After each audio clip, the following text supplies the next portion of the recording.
Hello viewers, welcome to Medical Coding Only YouTube channel. இந்த வீடியோல chapter specific guideline chapter 6ல part 3 video தான் பார்க்க போறோம்.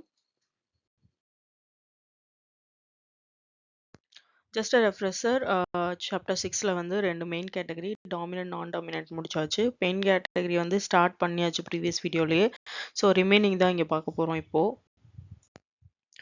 ஸோ ஜென்ரல் கோடிங் இன்ஃபர்மேஷன் இந்த pain category கீழே இருக்கிறது வந்து ப்ரீவியஸ் வீடியோலேயே நம்ம முடிச்சிட்டோம்.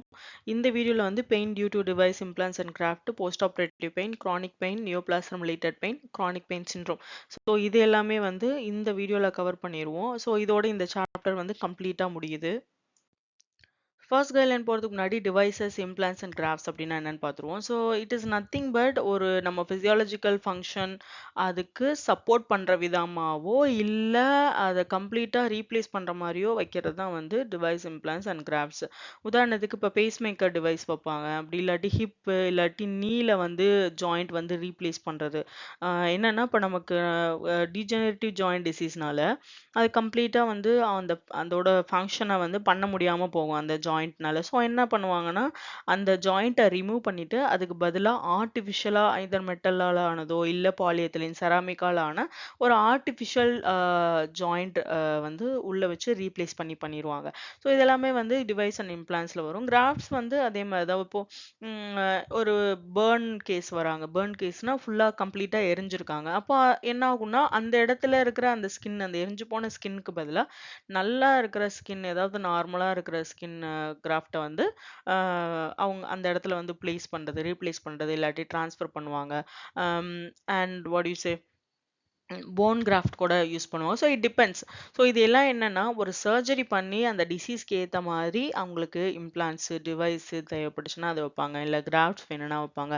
இப்போ சிஏபிஜிலாம் பைபாஸ் கிராஃப்ட்லாம் சாரி கரோனரி ஆர்டரி பைபாஸ்லாம் வந்து கிராஃப்ட் வந்து தேவைப்பட்டால் யூஸ் பண்ணுவாங்க. பைபாஸ் பண்ணுறதுக்கு ஒரு பிளேஸ்லேருந்து இன்னொரு பிளேஸ்க்கு பைபாஸ் பண்ணுறதுக்கு கிராஃப்ட் யூஸ் பண்ணுவாங்க.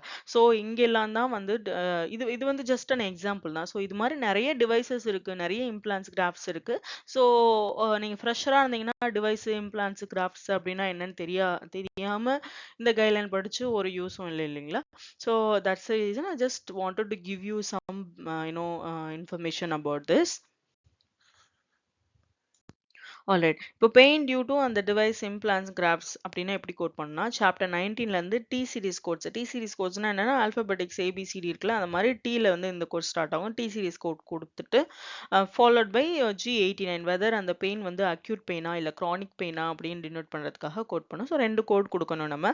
அஃப்கோர்ஸ் இப்போ ஏதாவது சர்ஜரி பண்ணி சர்ஜரினாலேயோ இல்லை அந்த டிவைஸ் இம்ப்ளான்ஸ் கிராஃப்ட்ஸ்னாலேயோ ஏதோ இஷ்யூ லைக் இன்ஃபெக்ஷன் இல்லை அவங்களுக்கு பெயின் எனிதிங், ஸோ அந்த மாதிரி வந்துச்சு அப்படின்னா யூஸ்வலாகவே நம்ம அதை காம்ப்ளிகேஷன் அப்படின்னு தான் நம்ம கன்சிடர் பண்ணுவோம். ஸோ சாப்டர் 19 மேக்ஸிமம் அது disease course complication course தான் இருக்கும்.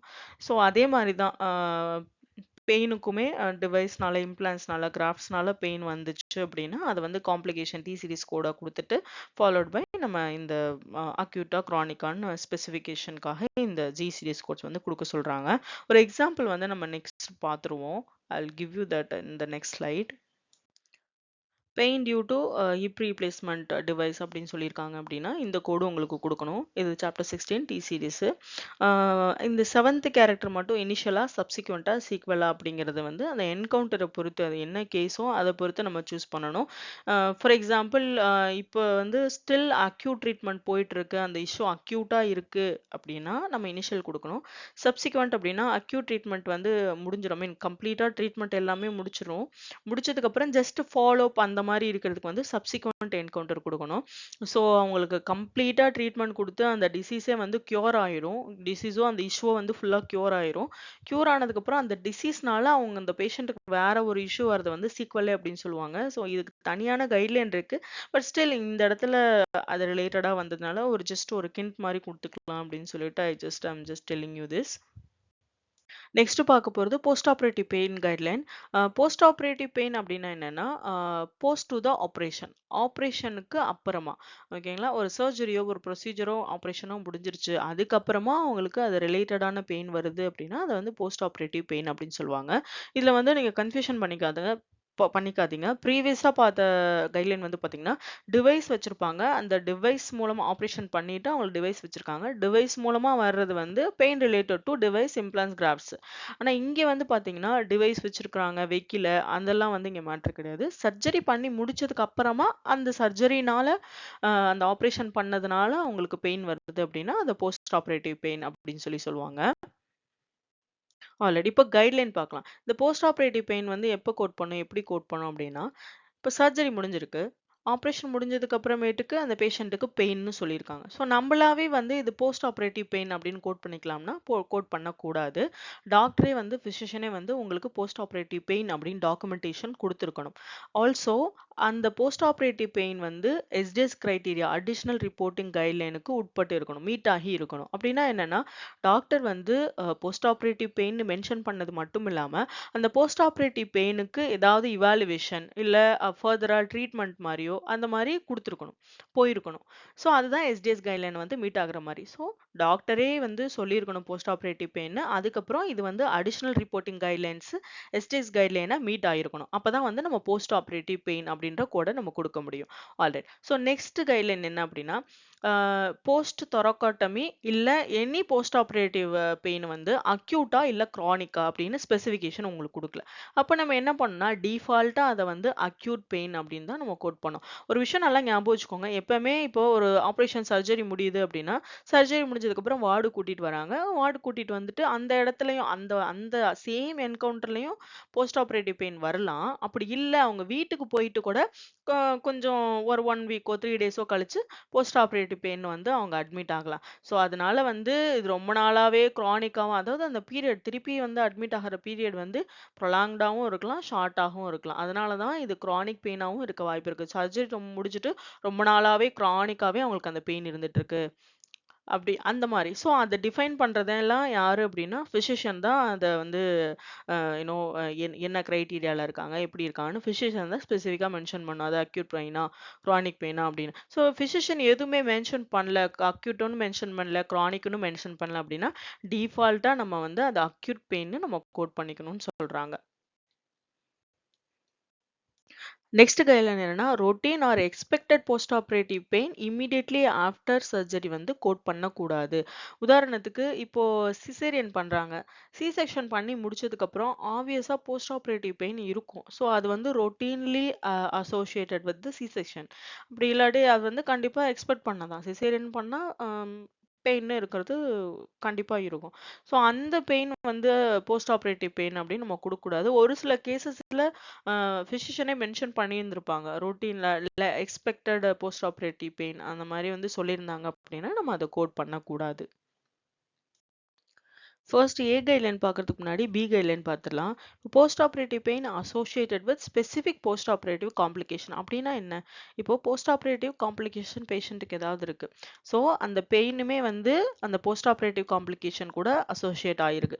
உதாரணத்துக்கு இப்போ போஸ்ட் ஆப்பரேட்டிவ் டிவைஸ்ல இருந்து பெயின் வருது. இல்லாட்டி போஸ்ட் ஆப்பரேட்டிவ் இன்ஃபெக்ஷன். இப்போ சர்ஜரி பண்ணியிருக்காங்க. அந்த சர்ஜரி பண்ண இடம் அந்த ம், என்ன சொல்றது? சூச்சர் போட்டிருப்பாங்க இல்லைங்களா? அந்த இடத்துல இன்ஃபெக்ஷன் ஆயிடுச்சு. அதனால பெயின் வருது அப்படின்னா, இந்த பெயின் வந்து இங்க மெயின் கிடையாது. அந்த சூச்சர் பண்ண இடம் வந்து இன்ஃபெக்ஷன் ஆயிருக்கு. அந்த இது வந்து காம்ப்ளிகேஷன். அதுதான் இந்த இடத்துல மெயின். ஸோ இந்த பெயின் வந்து associate to the post operative complication. அந்த போஸ்ட் ஆப்பரேட்டிவ் காம்ப்ளிகேஷன் என்னன்னா, முன்னாடி நான் சொன்ன மாரி அந்த சூச்சரோ, இல்லாட்டி அந்த டிவைஸ்ல இருந்து பெயின் வருது. ஸோ இது 2ம் தான் காம்ப்ளிகேஷன். இது கூட அசோசியேட்டட் வித் தான் அந்த பெயின். இதனால தான் அந்த பெயின் வந்திருக்கு. ஸோ இந்த மாரி சினாரியோஸ்ல ஃபர்ஸ்ட் என்ன பண்ணா, இது வந்து காம்ப்ளிகேஷன். ஸோ அதனால சாப்டர் 19ல இருந்து டி சீரிஸ் கோட் வந்து நம்ம குடுத்துட்டு, ஃபாலோட் பை அந்த பெயின் வந்து அக்யூட் பெயினா, கிரானிக் பெயினா அப்படிங்கிறதுக்காக ஜி சீரிஸ்ல இருந்து நம்ம கோட் குடுக்கணும். ஓகே. இப்ப அப்படியே வந்து ஏ கைட்லைன் பார்த்தோம்னா, போஸ்ட் ஆப்பரேட்டிவ் பெயின் வந்து எந்தவித காம்ப்ளிகேஷன் கூடயும் அசோசியேட் ஆவல. வேற எந்த காம்ப்ளிகேஷனும் போஸ்ட் ஆப்பரேட்டிவ் காம்ப்ளிகேஷனும் இல்ல. ஜஸ்ட் போஸ்ட் ஆப்பரேட்டிவ் பெயின் மட்டும் தான் அப்படி இருக்கு அப்படின்னா, அத வந்து ஜி சீரிஸ் கோட்ல வந்து அக்யூட் பெயினா, கிரானிக் பெயினா அப்படின்னு சொல்லி பார்த்து நம்ம குடுத்துக்கணும். எதுவுமே சொல்லல அப்படின்னா, நம்ம டிஃபால்ட்டா முன்னாடி பார்த்த மாரி அக்யூட் பெயின் நம்ம குடுக்கணும். நெக்ஸ்ட் பார்க்க போறது கிரானிக் பெயின். ஸோ இவ்ளோ நேரம் நம்ம பார்த்துட்டு இருந்த பெயின் வந்து ஆப்பரேஷன் ரிலேட்டட் டூ பெயின். அந்த எதுவுமே சொல்லாட்டி டிஃபால்ட்டா அக்யூட்ன்னு குடுக்கணும். அது எல்லாமே வந்து ஆப்பரேட்டிவ் போஸ்ட் ஆப்பரேட்டிவ் பெயின் அதெல்லாம் ஆப்பரேஷன் ரிலேட்டட் டூ பெயின். அதுக்கு மட்டும் தான் அப்ளிகபிள். இதெல்லாம் வந்து நார்மல் பெயினுக்கு வந்து அந்த கைட்லைன் அப்ளிகபிள் கிடையாது. இப்போ நம்ம பார்க்க போறது வந்து ஜெனரலான பெயின், நார்மல் பெயின். இது வந்து not related to any operation or surgery. So இங்க வந்து கிரானிக் பெயின் மென்ஷன் பண்ணியிருக்காங்க. சரி கிரானிக் அப்டின்னா என்ன அப்டின்னு பார்த்தீங்கன்னா, ரொம்ப நாள்பட்ட, ரொம்ப நாளா இருக்கிறது. அதுக்கு பேரு தான் கிரானிக். அக்யூட் அப்டின்னா என்னன்னா, இம்மீடியட்டா இப்போ புதுசா வர்றது. அதுக்கு பேரு தான் அக்யூட்ன்னு பேரு. இப்போ ஒரு பேஷண்ட் வந்து ஹாஸ்பிட்டல் அட்மிட் ஆகும்பொழுது, அந்த பேஷண்ட் சொல்றாங்க, "எனக்கு கிட்டத்தட்ட வந்து ஒரு 3 மாசமா எனக்கு இந்த பெயின் இருந்துட்டு இருக்கு" அப்படின்னு சொல்றாங்க. ஸோ அத பார்த்ததுமே நம்மளே டிஃபால்ட்டா 3 மாசம்னா ரொம்ப நாளா இருக்க மாரி இருக்கு. இல்ல 6 மாசமா இருக்குன்னு சொல்றாங்களே, 5 மாசமா இருக்குன்னு சொல்றாங்க. ஸோ அப்ப அத வந்து நம்ம கிரானிக் பெயின் அப்படின்னு டிஃபால்ட்டா கோட் பண்ணிடலாமா அப்படின்னா, பண்ணக்கூடாது. அது கிரானிக் பெயின் அப்படின்னு டாக்டர் தான் நம்ம சொல்லணும். இந்த இவ்ளோ நாளு அப்படின்னு ஸ்பெசிஃபிக்கா எந்த கைட்லைன்லயுமே எங்கேயுமே சொல்லல. இவ்ளோ நாள் அந்த பெயின் இருந்துச்சுன்னா, அத நீங்க கிரானிக்ன்னு சொல்லுங்க. அப்படின்ற மாரி அஃபிஷியலா எந்த ஒரு கைட்லைனும் எதுவுமே கிடையாது. அதனால என்ன சொல்லியிருக்காங்கன்னா, அந்த கிரானிக் அப்படிங்கிற கிரைட்டீரியா வந்து பிசிஷியன் தான் டிசைட் பண்ணுவாங்க. பிசிஷியன் வந்து கிரானிக் பெயின் அப்படின்னு சொல்லியிருந்தாங்கன்னா, நீங்க கிரானிக் பெயின்னு கோட் பண்ணுங்க. பிசிஷியன் வந்து கிரானிக் பெயின்னு சொல்லலன்னா, நீங்க அந்த பெயின வந்து கிரானிக் பெயின்னு நீங்க கோட் பண்ண முடியாது. ஈவன் அக்யூட் பெயின்னும் நீங்க கோட் பண்ண முடியாது. பெயின் அன்ஸ்பெசிஃபைட் அந்த மாரி ரிலேட்டடா ஏதாவது ஒரு டயக்னோசிஸ் உங்களுக்கு கிடைக்கும். அந்த டயக்னோசிஸ் தான் நம்ம கோட் பண்ணணும். டிஃபால்ட் கோட் ஏதாவது வந்துச்சுன்னா, நம்ம அத கோட் பண்ணிக்கலாம். What we have to do code புக்ல நம்ம லீட் பண்ணும்பொழுது நமக்கு என்ன ஆப்ஷன்ஸ் இருக்கு அப்படின்னு பார்த்து அதுக்கேத்த மாரி தான் நம்ம கோட் பண்ணி அத ரிப்போர்ட் பண்ற மாரி இருக்கும். கிரானிக் பெயின் கைட்லைன் முடிஞ்சிருச்சு. இங்க ஒரு விஷயம் உங்களுக்கு ஞாபகப்படுத்த விரும்புறேன். ஸோ கிரானிக் பெயின்னு சொல்லியிருக்காங்க அப்படின்னு நம்ம டைரக்ட்டா ரியல் சினாரியோல ரியலா நம்ம சார்ட் கோட் பண்ணும்பொழுது நம்ம பண்ண முடியாது. ஸோ அங்க நெறைய கைட்லைன்ஸ் இருக்கு. மத்த கைட்லைன்ஸ் இருக்கு. Like science and symptom guideline இருக்கு. இட்டியாலஜி மேனிஃபெஸ்டேஷன் கைட்லைன் இருக்கு. ஸோ இது வந்து கிரானிக் பெயின்ங்கிறது வந்து ஒரு சைன்ஸ் அண்ட் சிம்ப்டம் தான். ஸோ நம்ம ரியலா சார்ட் கோட் பண்ணும்பொழுது இந்த சைன்ஸ் அண்ட் சிம்ப்டம்க்கு ஏதாவது ஈட்டியாலஜி கண்டுபிடிச்சிருக்காங்களா? எதனால இந்த பெயின் வந்துச்சு? அந்த ரீசன் கண்டுபிடிச்சிருக்காங்களான்னு பார்த்துட்டு, அதுக்கேத்த மாரி தான் நம்ம கோட் பண்ணணும். ஸோ இது எல்லாமே வந்து chart to chart, case to case வந்து டிஃபரெண்ட் ஆகும். ஸோ நம்ம வந்து கோட் பண்ணும்பொழுது எல்லா கைட்லைன்ஸு, கோடிங் கிளினிக்கு, எல்லா கிரைட்டீரியா அது எல்லாமே பார்த்துட்டு தான் நம்ம கோட் பண்ணணும். ஜஸ்ட் அ ரிமைண்டர் உங்களுக்கு இந்த ஏன்னா ஃபிஷ் அண்ட் பெயின் மென்ஷன் பண்ணியிருந்தா, கிரானிக் பெயின் மென்ஷன் தான் நம்ம கிரானிக் பெயின் கோட் பண்ணோம் அப்படின்னு சொல்லியிருக்காங்க இல்லைங்களா? ஸோ ஒரு ஃப்ரெஷரா வரும்பொழுது நம்ம இது ஒரு சின்ன கன்ஃப்யூஷன் வரக்கூடாதுங்கிறதுக்காக ஒரு கிளாரிட்டி குடுக்கலான்னு பார்த்தேன். நெக்ஸ்ட் கைட்லைன் வந்து நியோபிளாசம் ரிலேட்டட் பெயின். நியோபிளாசம் அப்படின்னா cancer. So pain due to cancer. அதை எப்படி நம்ம கோட் பண்ணுங்கிறது தான் இந்த கைட்லைன் எக்ஸ்பிளைன் பண்ணுது. இது இன்னுமே டீட்டெயில்டா வந்து நியோபிளாசம் கேன்சர் சாப்டர்ல வந்து நம்ம பார்த்துருப்போம். அங்கேயுமே நீங்க செக் பண்ணி பார்க்கலாம். G89.3 வந்து நியோபிளாசம் ரிலேட்டட் டு பெயின் இல்லாட்டி பெயின் டியூ டு கேன்சர் அப்படின்ற மாதிரி பேஷண்ட் வந்திருந்தாங்கன்னா இந்த கோடு கொடுக்கணும். G89.3 இது எனி கேன்சராக இருக்கலாம். Any type of cancer tumour like primary cancer, secondary cancer, any type of கேன்சராக இருக்கலாம். கேன்சர்னால பெயின் அப்படின்னாலே இந்த G89.3 இந்த கோடு கொடுக்கணும். இப்போ இந்த நியோபிளாசம் ரிலேட்டட் பெயினை வந்து நம்ம பிரின்சிபல் டயக்னோசிஸ் ஃபர்ஸ்ட் லிஸ்டட் டயக்னோசிஸாகவும் கொடுக்கலாம். எப்போ அப்படி கொடுக்க முடியும் அப்படின்னு பார்த்தீங்கன்னா, ரீசன் ஃபார் அட்மிஷன் வந்து பெயின் மேனேஜ்மெண்ட்டாக இருக்கணும். பேஷண்ட்டுக்கு நியோபிளாசம் ரிலேட்டட் பெயின் இருக்கணும். அதுக்காக பெயின் மேனேஜ்மெண்ட் பண்ணுறதுக்காக தான் அட்மிட்டே பண்ணியிருக்கணும். ஸோ ரீசன் ஃபார் அட்மிஷன் தான் இங்கே முக்கியம். ரீசன் ஃபார் அட்மிஷனே நியோபிளாசம் ரிலேட்டட் பெயினை மேனேஜ் பண்ணுறதுக்காக அப்படின்னா, அப்போ வந்து இந்த கோடை வந்து பிரின்சிபல் டயக்னோசிஸ் ஃபர்ஸ்ட் லிஸ்டட் டயக்னோசிஸாக கோட் பண்ணணும். ஃபாலோட் பை அடிஷ்னலாக என்ன கேன்சர்னால அந்த பேஷண்ட்டுக்கு அந்த பெயின் வந்திருக்கும் அந்த கேன்சர் கோடு ரிமைனிங் என்னென்ன கோட்ஸ்லாம் மீட் ஆகுதோ எஸ்டிஎஸ் அடிஷ்னல் கிரைட்டீரியாவுக்கு அந்த பேஷண்ட்டுக்கு இருக்கோ மீட் ஆகுதோ அந்த கோட்ஸை வந்து அடிஷ்னலாக கோட் பண்ணிடணும். இன்கேஸ் ரீசன் ஃபார் அட்மிஷன் ஹாஸ்பிட்டலுக்கு அட்மிட் ஆகிறதே வந்து நியோபிளாசத்துக்கு தான் கேன்சருக்கு தான் அட்மிட் பண்ணுறாங்க. கேன்சர் மேனேஜ் பண்ணுறதுக்காக தான் அட்மிட் பண்ணுறாங்க.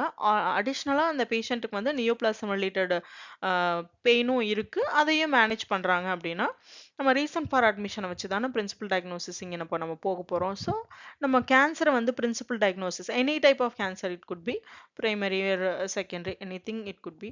ஸோ அதை வந்து பிரின்சிபல் டயக்னோசிஸ் ஃபர்ஸ்ட் லிஸ்டட் டயக்னோசிஸாக கொடுத்துட்டு ஃபாலோட் பை அடிஷ்னலாக வந்து இந்த நியோபிளாசம் ரிலேட்டட் பெயினை வந்து கொடுக்கணும்.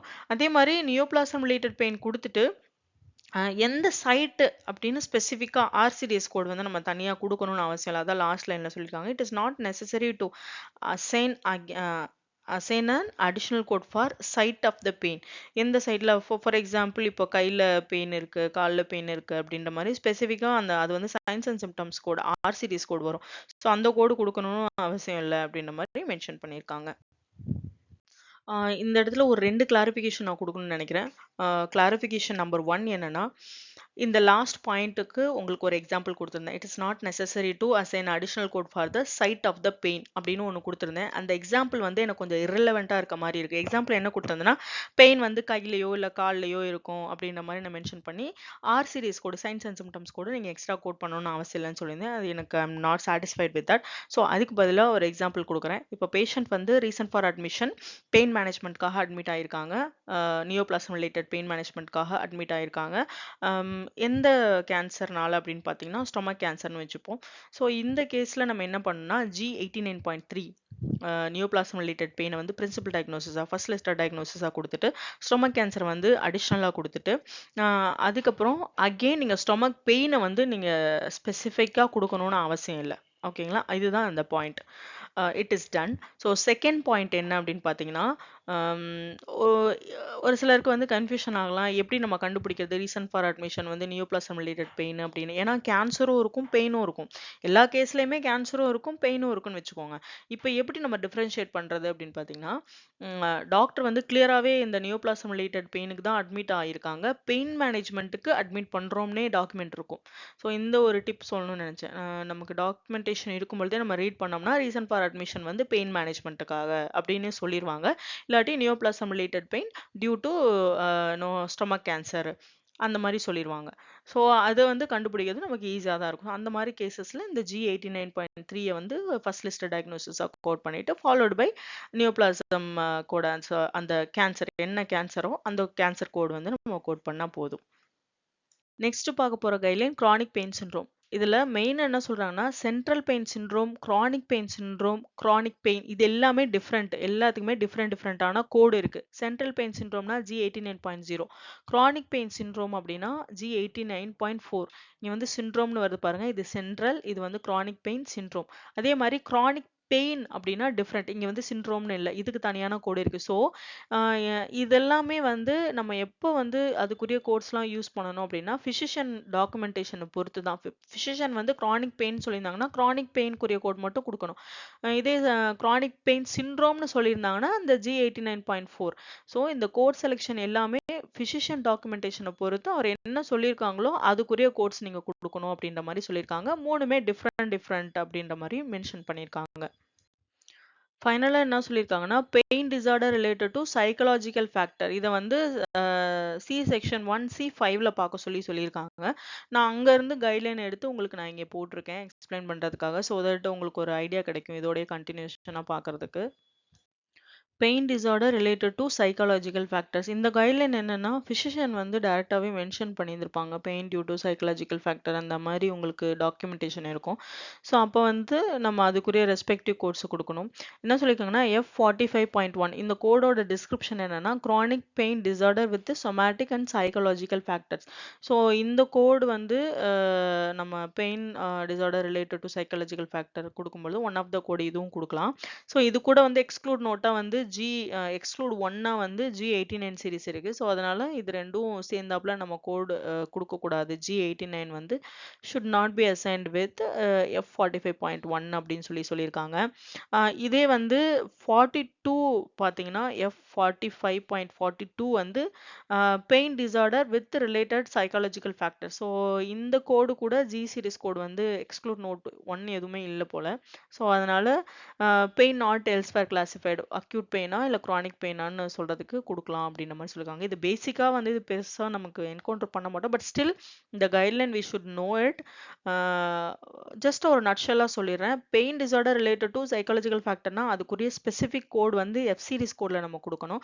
ஸோ கோட் பண்ணும்பொழுது என்ன டயக்னோசிஸோ அதுக்கு கீழே வந்து எக்ஸ்க்ளூட் நோட் 1, 2 அதை பார்த்து நம்ம கொடுத்துக்கலாம். நம்ம இன்டர்வியூவில் கேட்குறாங்க அப்படின்னா நம்ம pain disorder related to psychological ஃபேக்டருக்கு வந்து எஃப் சீரிஸ்ல இருந்து ஸ்பெசிஃபிக்கான கோடு இருக்கு அப்படின்ற மாதிரி மட்டும் நம்ம மென்ஷன் பண்ணா போதும். மற்றபடி நீங்க லைவா கோட் பண்ணும்போது இதை ஒரு தடவை ரெஃபர் பண்ணிட்டு 41 அப்படின்னா எக்ஸ்க்ளூட் நோட் 1 இருக்கு. ஸோ கம்பைன் பண்ணி கோட் பண்ண வேண்டாம்.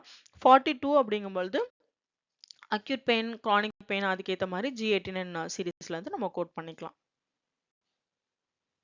கண்டிப்பா இந்த வீடியோ உங்களுக்கு யூஸ்ஃபுல்லா இருக்கும்னு நான் நம்புறேன். உங்களுக்கு இந்த வீடியோ பிடிச்சிருந்துச்சுன்னா, please do like, share and subscribe to Medical Coding Only YouTube channel. Thank you for watching. See you next video.